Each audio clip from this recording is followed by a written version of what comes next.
que es un pitaco, ¿qué pasa? Que lo vas a hacer hardcore, vas a ser el puto amo. Hasta no del compadre que bailaba antes, el de los brillantitos.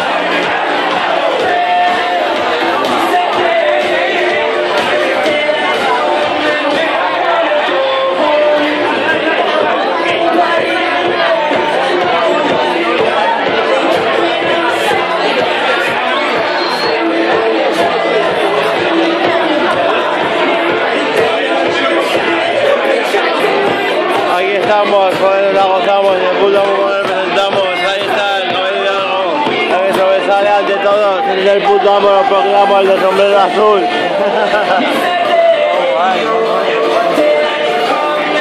el puto jefe, ¿qué pasa? Los supercontroles, que se crece.